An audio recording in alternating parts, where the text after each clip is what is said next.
नमस्कार दोस्तों, मेरा नाम राहुल है। हम लोग पिछली कक्षा में सर्वनाम चैप्टर से रिलेटेड कुछ सवाल भी देख चुके हैं और उससे पहले मैं आपको सर्वनाम की पूरी विषय वस्तु को ठीक से समझा चुका था। तो इसी क्रम में अब हम बढ़ते हैं आगे संज्ञा सर्वनाम के बाद अगले विकारी शब्दों की ओर, जिस चैप्टर का नाम है विशेषण। तो इस चैप्टर में देखो, सबसे पहली बात जो कि किसी भी चैप्टर के लिए हुआ करती है,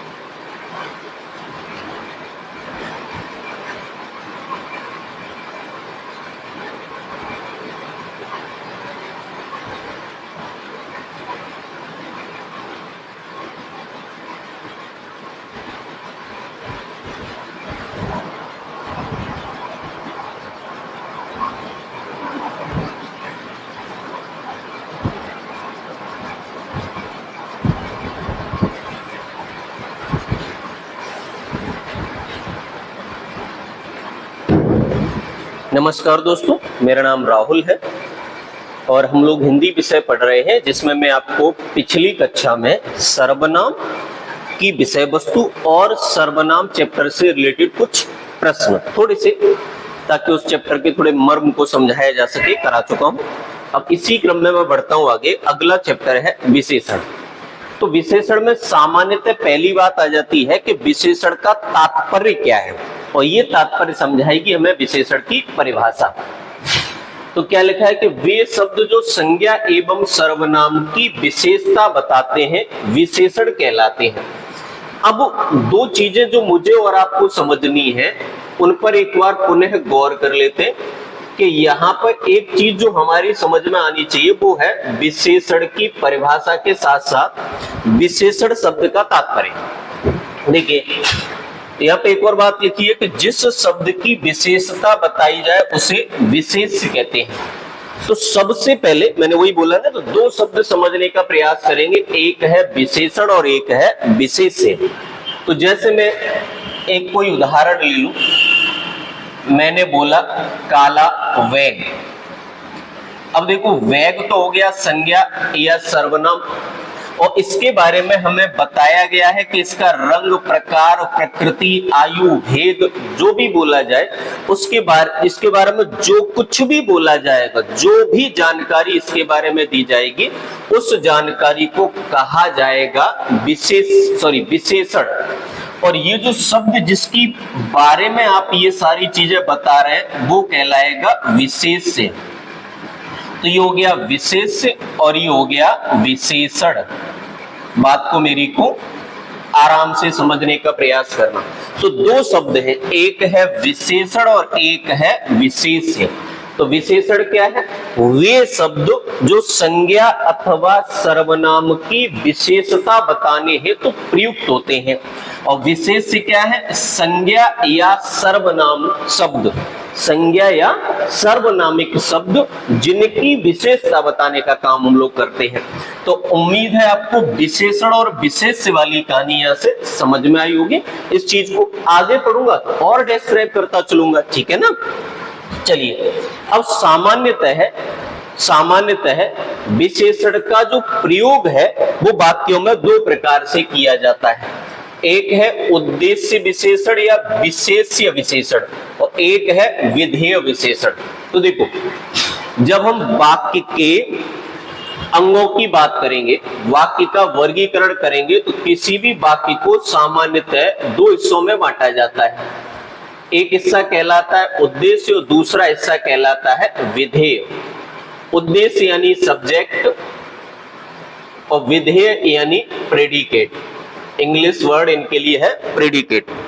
तो अब उद्देश्य, सब्जेक्ट आपको पता है वाक्य में हमेशा प्रारंभ में आता है और विधेय हमेशा वाक्य में बाद में आता है। उस बात का यहाँ से कोई लेना देना नहीं है, वो तो मैंने इसलिए बताया याद करने के लिए। देखो, तो आप सबको पता है कर्ता अर्थात उद्देश्य किसी वाक्य का सबसे मुख्य हिस्सा होता है और सबसे प्रारंभ में आता है।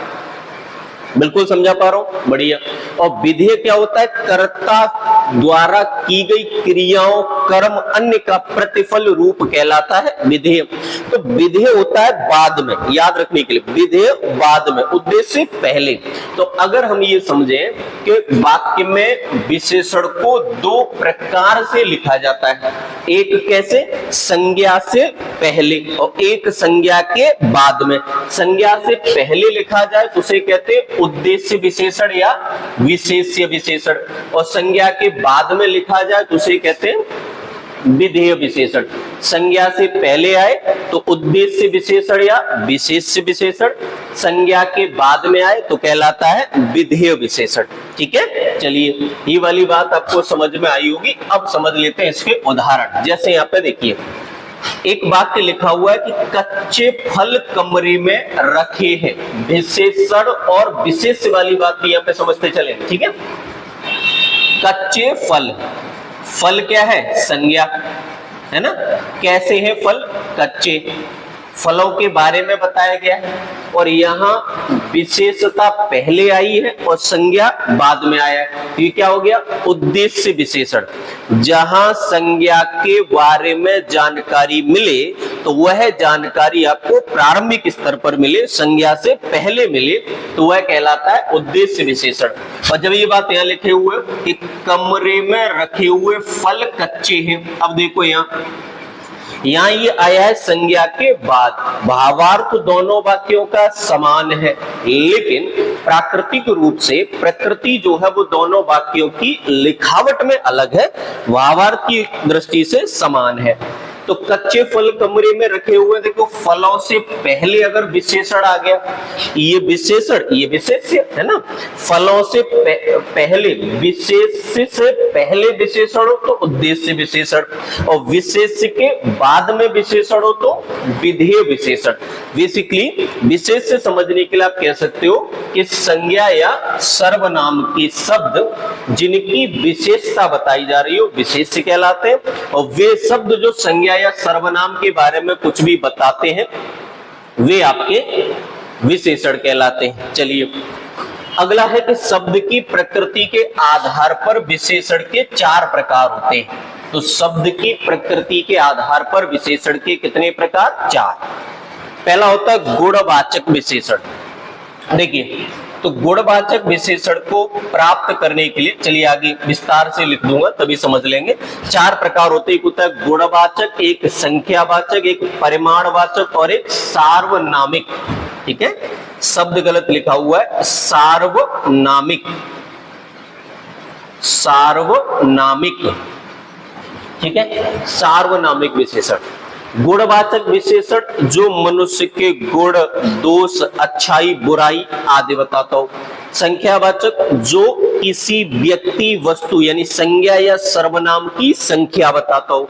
परिमाणवाचक, परिमाण को अंग्रेजी में कहते हैं क्वांटिटी, मात्रा, है ना, संज्ञा या सर्वनाम की मात्रा बताता हो। और सार्वनामिक वे सर्वनाम जो किसी संज्ञा अथवा सर्वनाम के लिए पुनः प्रयुक्त होने लगते हैं, संज्ञा या सर्वनाम की विशेषता बताने हेतु प्रयुक्त होने लगते हैं, तो कहलाते हैं सार्वनामिक विशेषण। विस्तार से पढ़ेंगे आगे। चलिए बढ़ते हैं आगे। तो हम लोगों ने पढ़ा कि विशेषण के कितने प्रकार हैं? 4। सबसे पहला प्रकार कौन सा है? गुणवाचक विशेषण। आराम से समझना है मैंने क्या बोला। तो गुणवाचक विशेषण की सिंपल सीधी सी बात है, क्या करते हैं? गुण संबंधी विशेषता बताते हैं।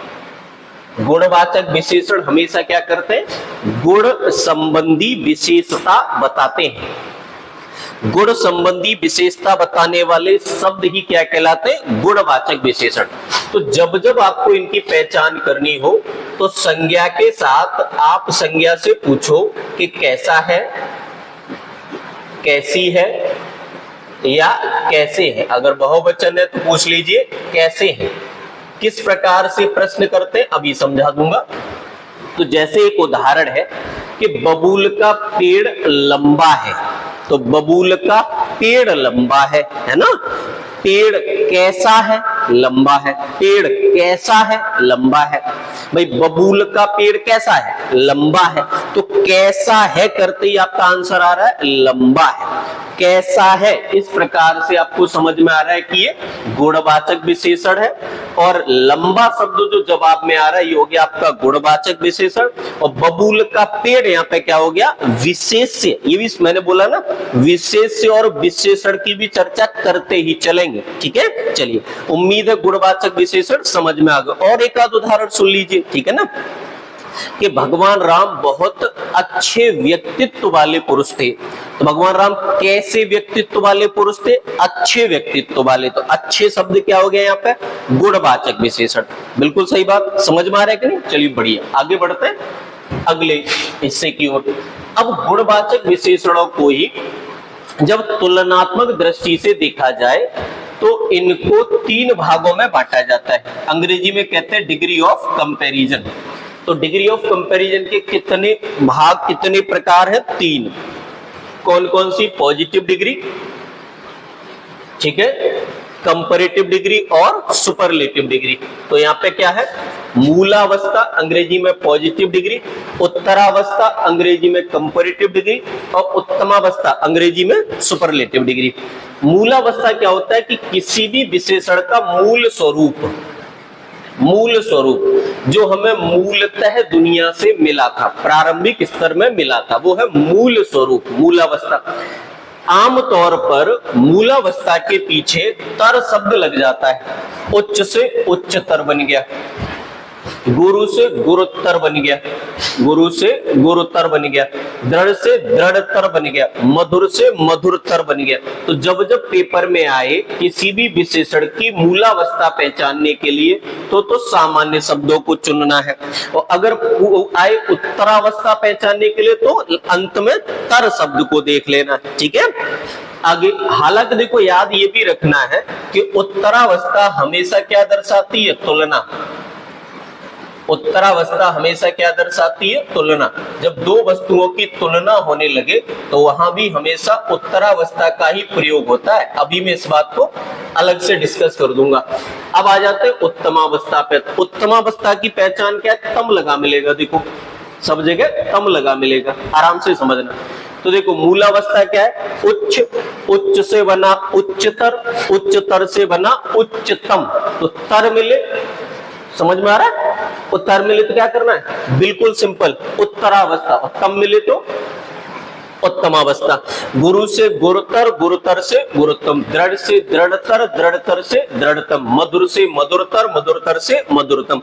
अब देखो कई वाक्यों में ऐसा हो जाता है कि ये तर और तम वाली बात लागू ना हो पाए, तो सिंपल बात ध्यान रखनी है, ठीक है।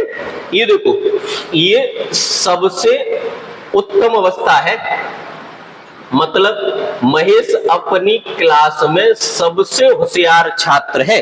तो इसमें विशेषण की कौन सी अवस्था का प्रयोग किया गया, उत्तमावस्था का। ये तुलनात्मक अवस्था है। अगर कहा जाए कि महेश सोहन से ज्यादा होशियार है, सोहन से ज्यादा होशियार है, तुलनात्मक अध्ययन, तो क्या होगा, उत्तरावस्था। और ये हो गई आपकी मूलावस्था, ठीक है। ये उत्तरावस्था और ये उत्तमावस्था। कोई कंफ्यूजन नहीं, बहुत बढ़िया। आराम से मेरी बात को समझना है गौर से। देखिए आगे संख्यावाचक विशेषण के बारे में चर्चा कर लेते हैं, देखना मिलके बात करेंगे। तो लिखा है कि जो विशेषण किसी व्यक्ति, प्राणी अथवा वस्तु की संख्या का बोध कराए। तो देखो प्रकारों, परिभाषाओं को तो समझने में, रटने में कोई दिक्कत है नहीं। गुणवाचक गुण की बात करता है, संख्यावाचक संख्या बताता है, ठीक है। अब यहाँ पे खिलवाड़ शुरू होगा, यहाँ पे ज्ञान शुरू होगा, ठीक है। संख्यावाचक, जैसे सामान्यतः बोलूं कक्षा में 80 छात्र बैठे हैं, तो यहाँ पे सिंपल, जैसे आप लोगों ने पढ़ा ना, गुणवाचक में क्या पढ़ा, कैसा अथवा कैसी अथवा कैसे, लगाकर प्रश्न करिए, गुणवाचक मिलेगा। वैसे ही यहाँ पे कितना अथवा कितनी अथवा कितने, कितना अथवा कितनी अथवा कितने, लगाकर प्रश्न करना है, तो क्या बन जाएगा, संख्यावाचक विशेषण, ठीक है ना। चलिए आगे बढ़ते हैं। जैसे कक्षा में 80 छात्र बैठे हैं, कितने, 80। कक्षा में कुछ छात्र बैठे, कितने, कुछ। तो जैसे ही आपने कितना अथवा कितनी अथवा कितने लगाकर प्रश्न किया तो आपको स्पष्ट पता चल गया कि यहाँ पे संख्यावाचक विशेषण है। अब संख्यावाचक विशेषण के ना सामान्यतः दो प्रकार होते हैं, एक होता है निश्चित संख्यावाचक और एक होता है अनिश्चित संख्यावाचक। ठीक है, आराम से इनको विस्तार से समझने का प्रयास करेंगे। जैसे महाविद्यालय में 40 प्रोफेसर है, कितने? 40। संख्या एकदम निश्चित है। अगर संख्या एकदम निश्चित है तो क्या हो गया? निश्चित संख्यावाचक विशेषण। और समझ लीजिए, जैसे मैंने 12 केले खाए हैं, कितने? 12। तो क्या हो गया? निश्चित संख्यावाचक। पिताजी ने मुझे 5000 रुपए दिए हैं, कितने? 5000। तो संख्या कैसी हो गई? निश्चित संख्यावाचक। अनिश्चित संख्यावाचक दूसरा प्रकार होता है। अनिश्चित कैसे होता है? जैसे अभी पढ़ा ना आपने, यहाँ लिख दो, महाविद्यालय में कुछ प्रोफेसर आए हैं, कुछ, कितने? पता नहीं, स्पष्ट है नहीं, संख्या के बारे में पूर्ण जानकारी है नहीं, तो क्या हो गया? अनिश्चित संख्यावाचक। ठीक है ना? तो निश्चित संख्यावाचक जो पूर्णतः स्पष्ट संख्या का बोध कराए, अनिश्चित संख्यावाचक जो पूर्णतः संख्या का स्पष्ट बोध न कराए। बिल्कुल बढ़िया, अब बहुत बढ़िया समझ रहे हैं। उम्मीद है आपको मेरी बात यहां तक समझ में आई होगी। अब जो निश्चित संख्यावाचक है उसके सामान्यतः 5 प्रकार होते हैं और यहाँ पे भैया आपको बहुत ध्यान से समझने की आवश्यकता है। ठीक है, सबसे पहला प्रकार है गणनावाचक। गणना को अंग्रेजी में कहते हैं काउंटिंग। ठीक है, तो अगर आपको किसी भी अंग्रेजी में क्या कहते हैं? काउंटिंग। बात को मेरी को समझने का प्रयास करना है। तो जो किसी संज्ञा या सर्वनाम की गणना का बोध कराए, गणना को बोध कराए, उसे क्या कहते हैं? गणनावाचक। अब गणनावाचक कौन से हो गए? यही वाले अभी जो आप लोगों ने पढ़े कि महाविद्यालय में 40 प्रोफेसर है, कितने? 40। तो ये किसका उदाहरण है? गणनावाचक का। संख्यावाचक का है, निश्चित संख्यावाचक का है, लेकिन निश्चित संख्यावाचक का पहला प्रकार गणनावाचक, तो कहां चला गया? गणनावाचक में। अब गणनावाचक के बारे में आपको समझना है कि इसके 2 प्रकार होते हैं, एक होता है पूर्णांक बोधक और एक होता है अपूर्णांक बोधक। यहां मेरी बात को बस भैया समझना। देखिए, अगर मैं आपसे बोलूं कि घड़ी में 1:30 हो रहे हैं तो क्या हो गई? निश्चित संख्या हो गई। और निश्चित संख्या कैसी है? पूर्णांक बोधक। और अगर मैं आपसे कह दूं कि घड़ी में 1:30 बजा है तो कैसा हो गया? अपूर्णांक बोधक। अगर मैं आपसे बोल देता हूं कि पिताजी ने 250 रुपए दिए हैं तो ये हो गया पूर्णांक बोधक। और अगर मैं आपसे बोल दूं कि पिताजी ने 250 रुपए दिए हैं तो ये क्या हो गया? अपूर्णांक बोधक। हालांकि देखो वक्तव्य में अर्थ में कोई परिवर्तन हुआ? बिल्कुल नहीं। जैसे मैं बोलूं कि कक्षा में 550 छात्र बैठे, इस तरह से लिख दूं 550 छात्र बैठे, तो क्या हो गया? पूर्णांक बोधक। और अगर मैं बोल दूं कि कक्षा में 550 छात्र बैठे, 550 छात्र बैठे, तो आप समझ गए होंगे मेरी बात कि यहाँ अर्थों में कोई विशेष अंतर नहीं आता है, केवल उनकी लिखावट में अंतर आता है। 1:30 पूर्णांक बोधक, 1:30 बोल दिया अपूर्णांक बोधक। पिताजी ने 250 रुपए दिए, 2.5 बोलोगे अपूर्णांक बोधक, 250 बोलोगे पूर्णांक बोधक। अच्छा, ये ध्यान रखना कि जैसे एक बात कंफ्यूजन में आ जाती है कि अगर मैं बोल दूं कि माता जी ने 650 ऐसे बोला जाए, 650 ऐसे ही मत समझ लेना कि गणित के रूप में ही लिखा मिलेगा क्या? बिल्कुल नहीं भैया, दोनों में से कैसे भी लिखा मिले, ये क्या है आपका? पूर्णांक बोधक। और ये अपूर्णांक कब बनेगा? जब मैं इसको 650 तो ये बनेगा अपूर्णांक बोधक। ठीक है ना? तो जैसे 1:45 पूर्णांक बोधक है, 1:45 अपूर्णांक बोधक है, 2:15 पूर्णांक बोधक है, 2:15 अपूर्णांक बोधक है। बिल्कुल समझ में आ रहा है ना? बहुत बढ़िया, बहुत बढ़िया। अब समझना, मेरी जेब में 15 रुपए है, अब इसको अपूर्णांक में बना ही नहीं पाएंगे, है कि नहीं? मैंने 18 केले लिए, पूर्णांक बोधक है। मैंने 1.5 दर्जन केले लिए, अपूर्णांक बोधक है। समझ गए ना? तो सवा, 1.5, पौने, ये सब शब्द कहाँ आते हैं? अपूर्णांक बोधक में। और जो डाटा स्पष्ट होता है वो कहाँ जाता है? पूर्णांक बोधक में। ठीक है, तो हम लोगों ने क्या पढ़ा?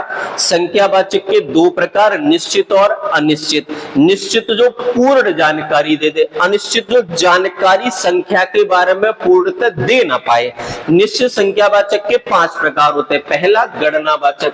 गणनावाचक के 2 प्रकार, पूर्णांक बोधक और अपूर्णांक बोधक। ठीक है, चलिए आगे की ओर बढ़ते हैं। अगला है आपका क्रमवाचक विशेषण। देखो क्रम, क्रम क्या है? जो आपका क्रम, रैंक बताए। क्रम को अंग्रेजी में क्या कहते हैं? रैंक। ठीक है, तो जो आपकी रैंकिंग बताए।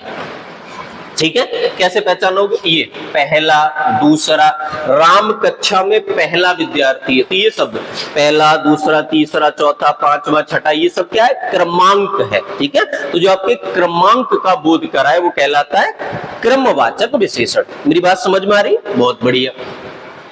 तीसरा प्रकार है आपका आवृत्तिवाचक विशेषण। ठीक है, पहला आपका गणनावाचक, दूसरा क्रमवाचक और तीसरा आवृत्तिवाचक। देखो आवृत्ति में क्या है? इससे ज्ञात होता है कि विशेष का वाच्य कितने गुना है।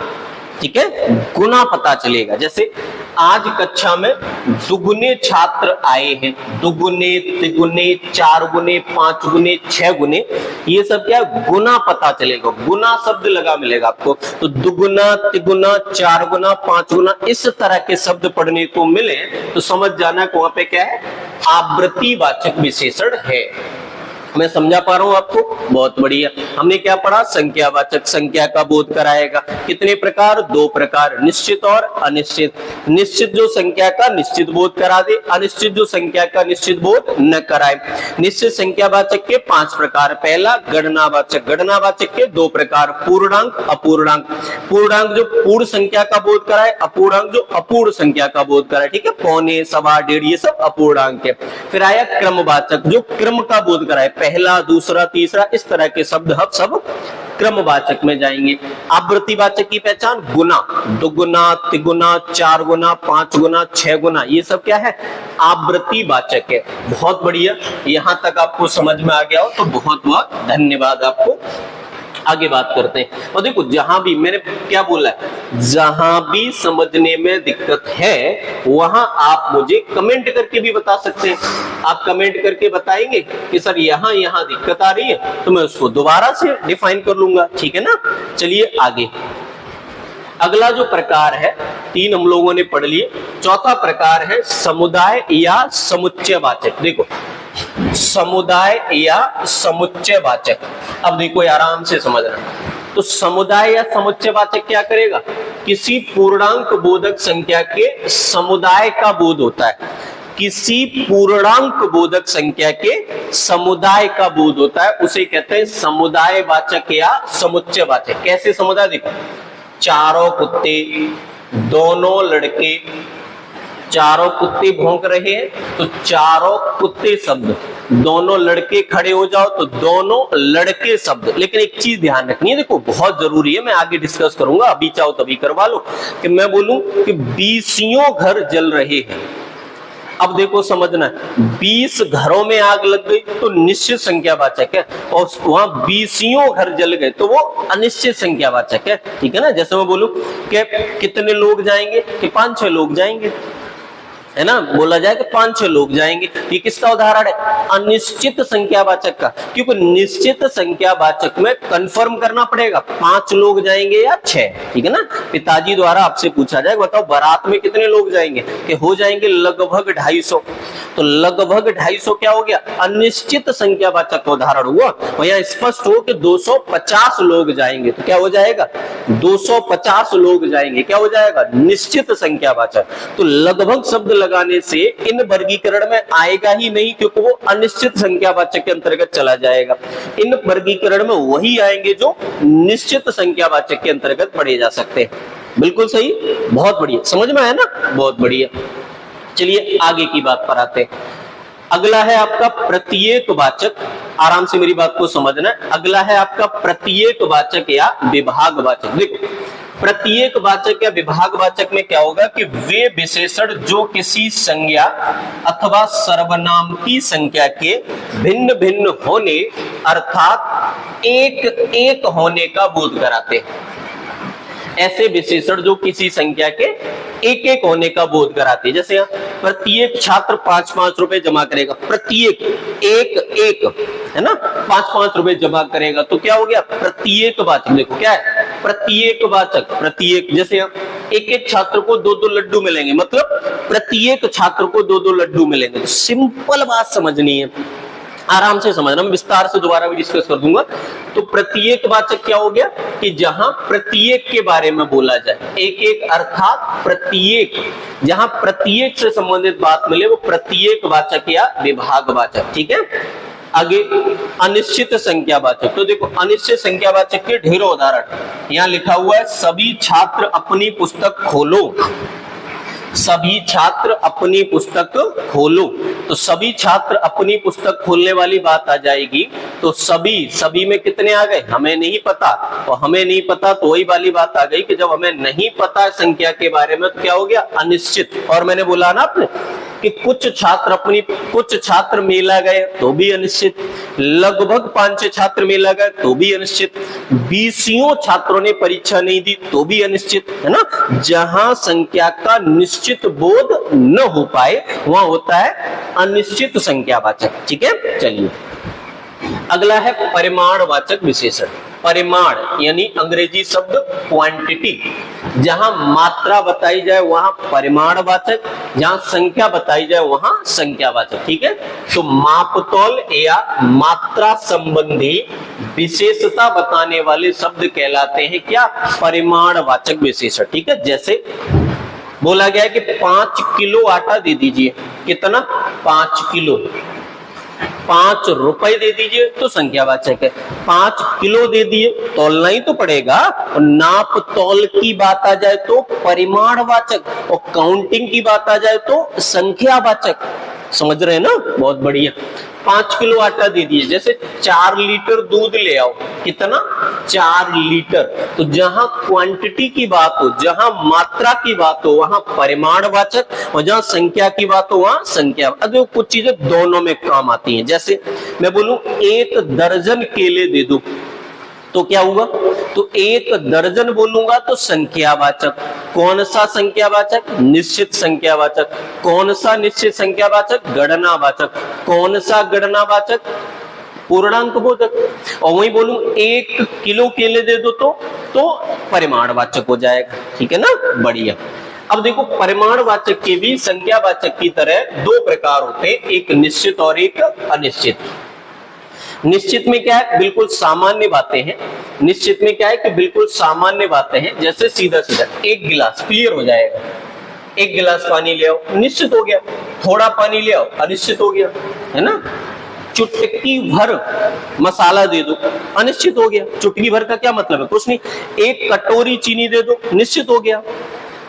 आप समझ पा रहे हैं ना मेरी बात को। तो जहां मात्रा सुनिश्चित हो वहां निश्चित परिमाणवाचक होता है, और जहां मात्रा सुनिश्चित न हो वहां अनिश्चित परिमाणवाचक होता है। ठीक है, चलिए अगला प्रकार है हमारा सार्वनामिक विशेषण।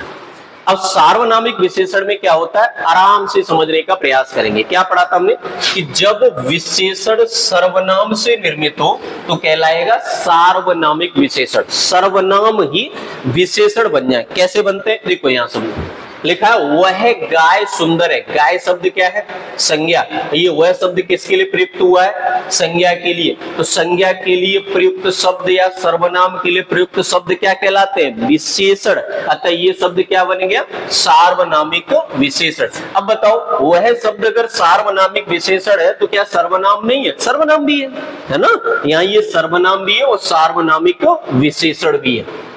आगे अब व्युत्पत्ति के आधार पर सार्वनामिक विशेषण जो होते हैं वो 2 प्रकार के होते हैं। एक तो मूल सार्वनामिक विशेषण, तो जो आपने मूल सर्वनाम पढ़े उनसे जो बनते हैं वो मूल सार्वनामिक विशेषण होते हैं, और जो अपना रूप बदलकर बनते हैं वो यौगिक या व्युत्पन्न सार्वनामिक विशेषण होते हैं। ठीक है, जैसे मुझे कुछ काम चाहिए, तो मुझे कुछ काम चाहिए, मुझे कुछ काम चाहिए। तो देखो कुछ शब्द उसी रूप में प्रचलित है जिस रूप में सर्वनाम में प्रचलित होता है, मूल स्वरूप में है, तो ये हो गया मूल सार्वनामिक विशेषण। और अगर यहीं पे आ जाए कारकीय रूपांतरण, समझना कारकीय रूपांतरण कैसे लिखा है, यह कैसा घर है, या यह कैसा घर है, ये तो हो गया प्रश्नवाचक। चलिए, यह कैसा घर है, इस घर में कभी कोई नहीं दिखता। अब देखो इस शब्द आराम से समझना, हमने जो सर्वनाम पढ़ा उसमें क्या थे, यह था, वह था, याद नहीं है ना संकेतवाचक वालों में, हाँ यह था, वह था, ये था और वे था, इस नहीं था, इसको यह से रूपांतरित करके बनाया गया है। तो ऐसे सर्वनाम जिनको मूल सर्वनामों से रूपांतरित करके बनाया जाए, ऐसे सर्वनाम क्या कहलाते हैं, यौगिक या व्युत्पन्न सार्वनामिक विशेषण, और सामान्यतः क्या कहलाते हैं, मूल सार्वनामिक विशेषण। क्लियर है? चलिए आगे की बात करते हैं, ध्यान से देखना गौर से। अब सार्वनामिक विशेषण के जो होते हैं ना भैया, वो 4 प्रकार होते हैं। कौन कौन से 4 प्रकार, आराम से बात कर लेंगे, उसमें रटने की जरूरत नहीं पड़ेगी। अगर आपने सर्वनाम को पढ़ लिया तो ये अपने आप याद हो जाएंगे। देखो, निश्चयवाचक या संकेतवाचक सार्वनामिक विशेषण, तो निश्चयवाचक या संकेतवाचक के अंतर्गत हमारे कौन कौन से आएंगे कि निश्चयवाचक या संकेतवाचक में एक ही बात दिमाग में रहेगी कि जो निश्चयवाचक या संकेतवाचक सर्वनाम होते हैं, जैसे यह है, वह है, ये और वे, ये 4 शब्द होते हैं आपके निश्चयवाचक सर्वनाम। तो इनसे बनने वाले सर्वनाम कहलाते निश्चयवाचक या संकेतवाचक सार्वनामिक विशेषण। तो यहां रटना नहीं पड़ेगा, जैसे लड़का, वह कहां आता है, निश्चयवाचक या संकेतवाचक में। ठीक है, ये हो गया। अनिश्चयवाचक में कौन कौन से शब्द पढ़े थे, कोई और कुछ, है ना। तो जैसे किसी लड़के से, अब किसी शब्द क्या है, अनिश्चयवाचक सर्वनाम है, लेकिन ये संज्ञा के लिए प्रयुक्त हुआ है, तो क्या हो गया, अनिश्चयवाचक सार्वनामिक विशेषण। ठीक है, अगला देखो प्रश्नवाचक, तो क्या है, कौन है, क्या हुआ, प्रश्न पूछने वाले सर्वनाम। ऐसे सर्वनाम जिनका प्रयोग प्रश्न पूछने के लिए किया जाता है वे कहलाते हैं प्रश्नवाचक सार्वनामिक विशेषण। चलिए आगे बात करते हैं।